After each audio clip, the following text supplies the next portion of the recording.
మా రెడ్డిసీన్ ఎప్పుడు మా జూనియర్ కాలేజ్ కోసం ధర్నాలు రాష్ట్రోకోలు తిరిగింది వాళ్ళకి జూనియర్ వచ్చింది, డిగ్రీ వచ్చింది, ఇంజనీరింగ్ వచ్చింది, మెడికల్ కాలేజ్ వచ్చింది, వెటర్నరీ కాలేజ్ వచ్చింది, అన్ని వచ్చినాయి. మరి మా సీను సర్వ్ అయిపోయింది ఇవన్నీ వచ్చే లోపల. మరి రేపు ఎన్నికలలో ఎట్లా పని చేస్తాడో నేను చూస్తా.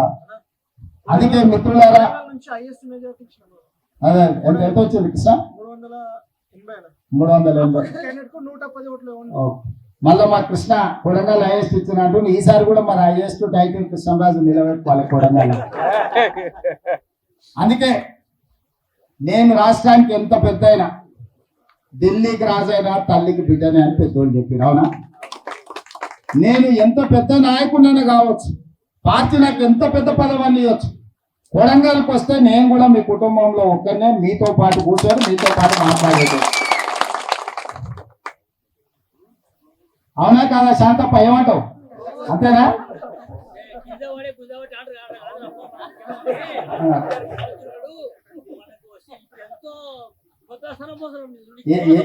ఏడికి పోయినా చెప్పుకుంటే అయితే కుర్చీ తీస్తారు కదా శాంతప్ప.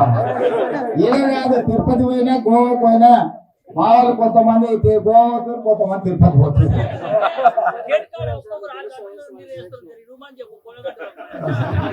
అందుకే నేనే వస్తా శాంతప్ప. అయినా నేనే కదా దగ్గరకు వస్తే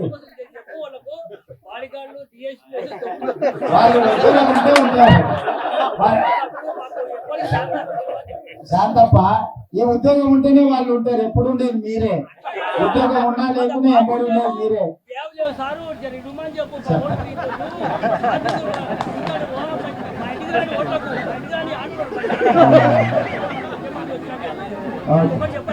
మా శాంతప్ప చెప్పినాడు, మా పోలీస్ అధికారులకు కూడా చెప్తున్నాను, కొడంగల్ వచ్చినప్పుడు ఎవరు నాపకారు.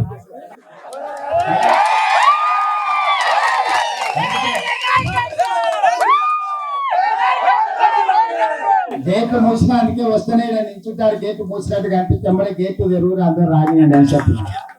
అందుకోసమని మిత్రులారా మంచి మీటింగ్ జరిగింది, మిమ్మల్ని కలుసుకునే అవకాశం వచ్చింది.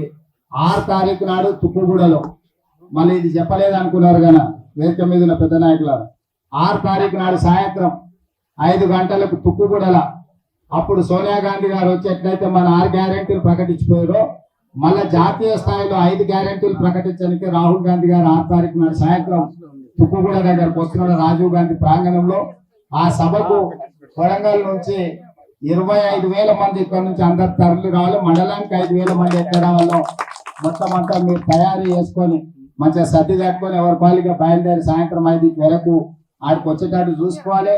ఈ లోపల ముఖ్యమైన నాయకులందరికీ నేను ఆదేశాలు ఇస్తున్నా. మళ్ళీ ఒకరికి చెప్పినా ఒకరికి చెప్పలే, ఇవన్నీ చెప్పొద్దు.